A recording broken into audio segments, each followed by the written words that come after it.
All right, David and Kathleen, workout 2 for this week. In the first block, well, all 3 blocks, you've got 4 minutes of work, as many times as possible through the listed exercises. We've done this kind of style many times. 3 blocks, and then you're gonna repeat the entire workout. So on block 1, your first exercise, Kathleen, is a hover lunge with a bicep curl.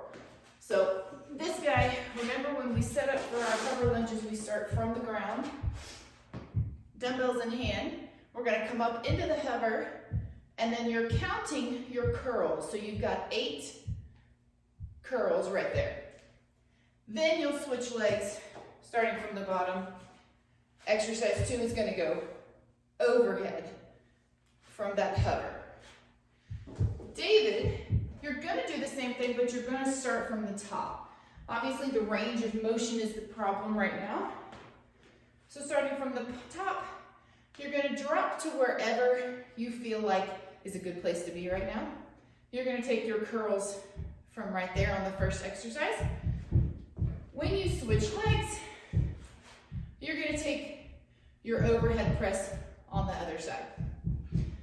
And then we'll go down for our Rockstar push-ups. Remember, you count the push-up on these, not the direction, not the Rockstar.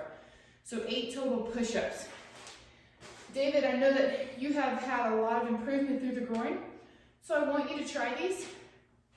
If they don't work, what I want you to do is after the push-up, I want you to put the leg under and see if you can just get to this turned position. Because it does, just getting to this position does increase the pressure on that groin. So try it out and see if you can get there. If not, your other option is to turn the feet without putting a foot under. Turn the feet and come back to center. It'll add a lot more to the oblique without adding a lot of pressure to the entire side or to the single leg. Okay, block 2. The first exercise, you're gonna be completely different. So Kathleen has a lateral lunge. So you're gonna take just your lateral lunge. It's 8 right and left. So nice and wide, back to center, and then switch sides. Last week, I think you told me that you did not include the dumbbells on that because sometimes that adds pressure to the back. So if you need to, aim for just 1 dumbbell and see if that's doable. Now, David, you're gonna take these, since we're not going lateral at all, you're gonna switch these to our dumbbell or no dumbbell, but the straight leg deadlift.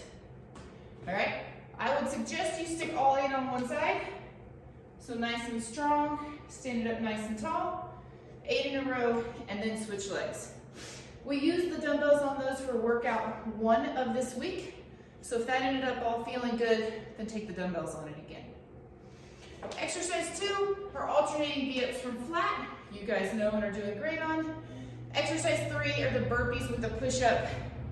The only modification that will make Kathleen is if your back is still doing pretty good, take it as a step like you did the sprawl last week. So step out, 1 big push-up, step back in. You don't have to hop, take the big reach. David, hop if you can. Okay, final block.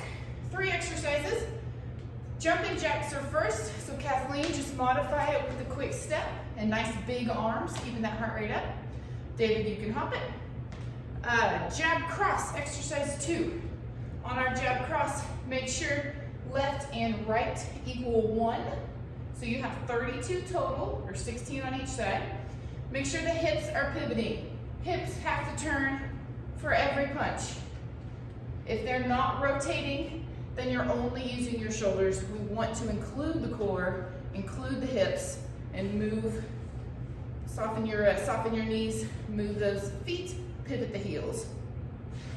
Last one are just our wide mountain climbers. You guys both got these no problem. So down that plank, knee goes out nice and wide. All right, guys, let me know how all of that goes. If you need any more modifications, hopefully things are starting to get a little bit better, and we'll go from there. Great job.